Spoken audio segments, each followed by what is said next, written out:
Entendes o que estás lendo? O podcast que te leva através das páginas da Bíblia. Livro por livro. Capítulo por capítulo. Uma exposição bíblica emocionante. Aperte os cintos e embarque comigo nesta viagem.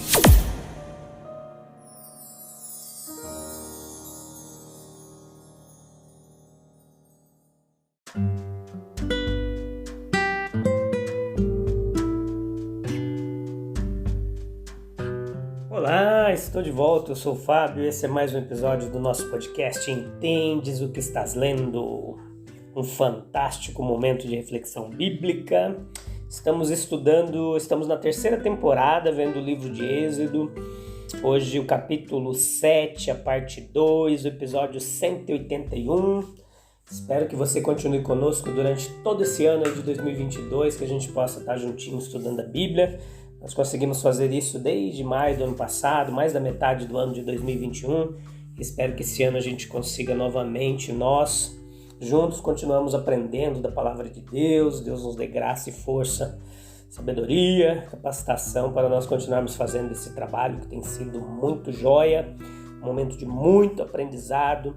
E você e outros milhares que se juntarão a nós aí em várias partes do planeta, possamos estar juntinhos aprendendo da palavra de Deus, porque é um momento muito precioso, muito oportuno e muito bem empregado esse momento que a gente passa aqui estudando a Bíblia. Então hoje vamos ver sobre a primeira praga, continuar falando um pouquinho de Moisés ali diante de Faraó, que ainda está, e a primeira praga que é transformar as águas do rio Nilo em sangue, tudo que nós temos a aprender com isso. Certamente, a providência de Deus deve ter muito a ver com obter acesso ao Faraó e manter as comunicações de Moisés com ele. Deus, ele pode liderar Faraó, mesmo quando ele não sabe que é liderado. Então, os homens estão andando no caminho da providência de Deus, servindo os seus propósitos, mesmo quando bastante satisfeitos na ignorância de seus corações, de que estão andando em seus próprios caminhos. Observe o próprio milagre ali que acontece diante de Faraó. Sem dúvida, a vara em questão era a mesma que já havia sido se transformado em uma serpente outras vezes. De modo que a essa altura, Moisés ele deve ter olhado para ela com grande serenidade e confiança. Agora, é impossível para nós dizer por que o Senhor começou suas manifestações de poder ao Faraó com esta manifestação, este sinal, em vez de algum outro sinal. As razões que podemos discernir ali naquela época, não são discerníveis para nós agora. A luz que os teria revelado há muito tempo já se extinguiu. Nós podemos apenas ver que havia muito no milagre que teria ensinado lições valiosas ao Faraó.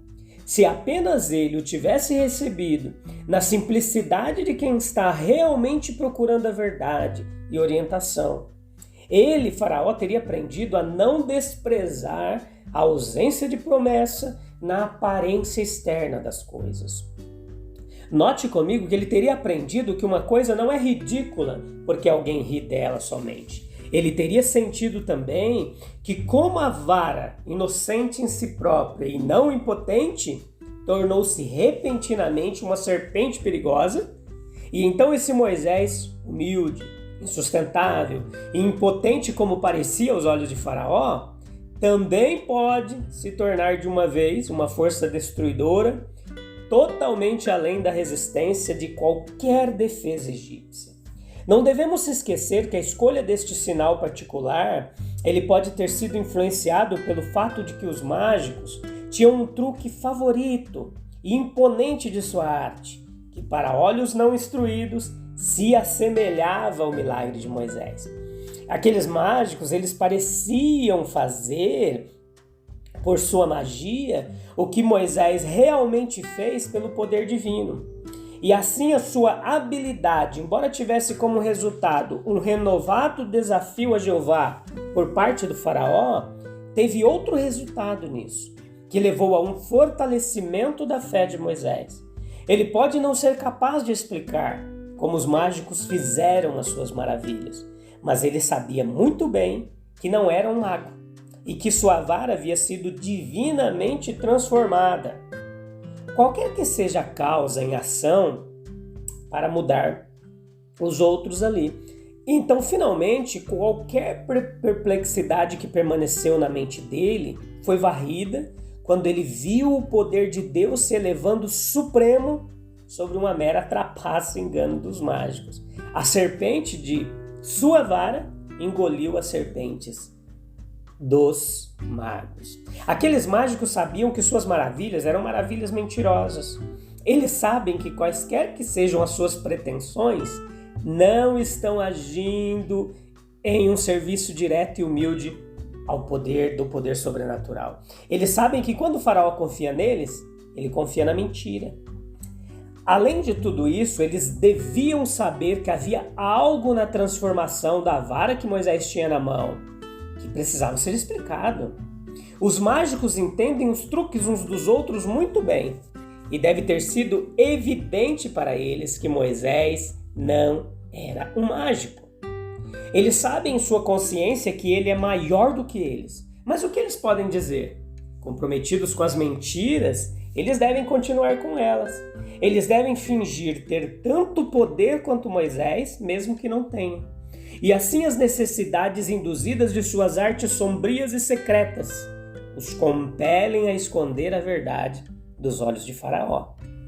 Quando os mágicos de Faraó pareciam produzir serpentes com vara, isso era apenas de acordo com as suas inclinações. E Faraó deu muito valor a isso. Assim corremos o risco de depreciar o significado das obras de Deus por não olhar para elas em todas as partes. Cada parte deve ser considerada. Se quisermos obter a impressão completa do todo, se os mágicos fizeram o que Moisés fez, era igualmente evidente que Moisés fez o que os mágicos fizeram. Uma criança podia ver que seu poder era pelo menos igual ao deles.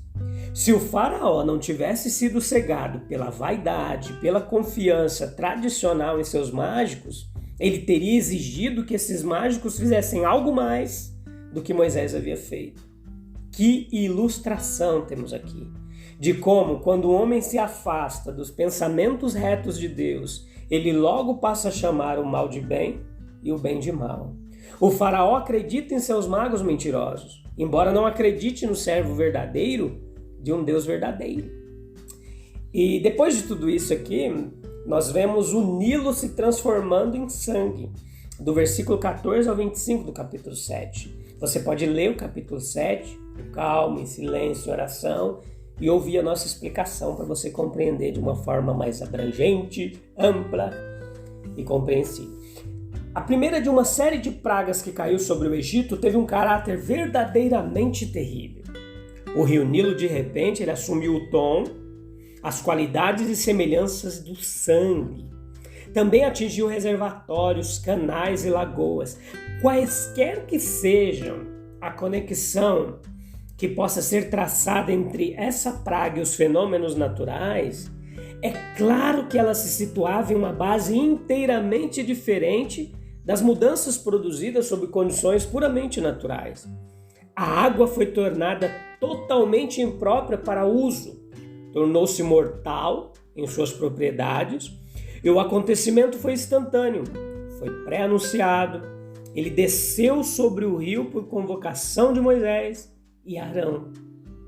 Note comigo que durou exatamente 7 dias, como diz o versículo 25. Um evento desse tipo era palpavelmente de origem sobrenatural. Compare Moisés com Cristo. Moisés começou a série de maravilhas transformando o rio em sangue. O outro, em seu primeiro milagre, Jesus transformou água em vinho. João 2, o versículo 1 ao 12. Perceba o contraste entre o paralelo de julgamento e misericórdia, entre lei e evangelho. Considere comigo a demanda que era aquela que o faraó havia resistido até então. Era uma exigência justa e razoável em si mesma. Deixa meu povo ir, etc. tinham vindo a ele, além disso, como ordem de Jeová. E a prova havia sido dada a ele de que tal era o seu caráter. E ainda assim,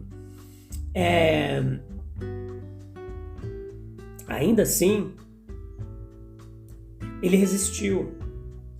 Isso, porém, meus queridos, não escoou a demanda que agora o confronta novamente.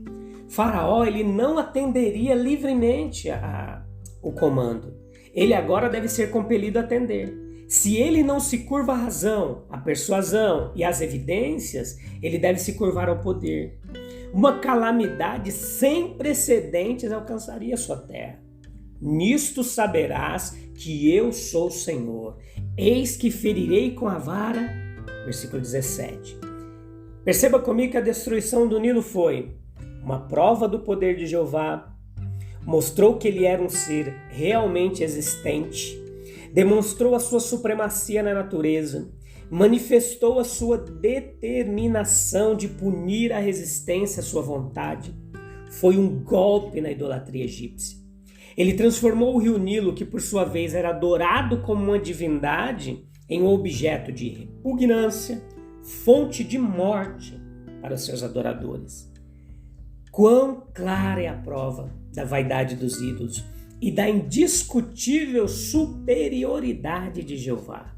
Um aviso de que um mal pior está por vir. O Nilo era, em certo sentido, um símbolo do Egito, de cuja prosperidade era a fonte. A transformação deste rio em sangue foi, na verdade, uma profecia ou ameaça de ruína total para o país.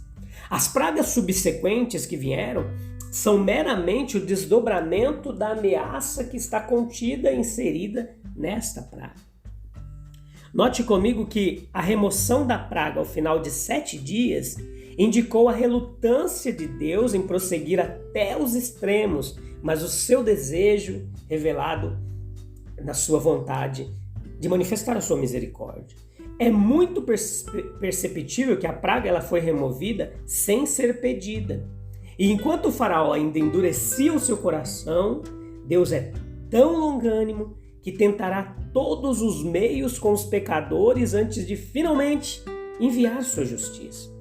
Nós temos lições preciosas aqui que não podemos deixar fugir da nossa compreensão.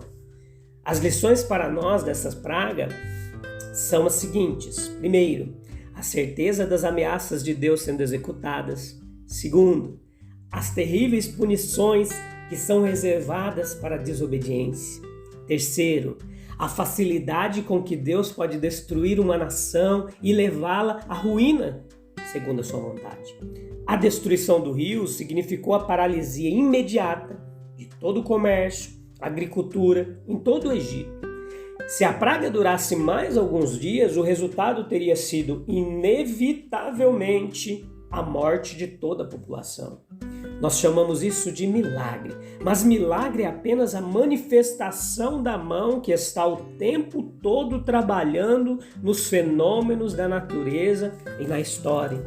Os mágicos, eles não puderam remover a praga.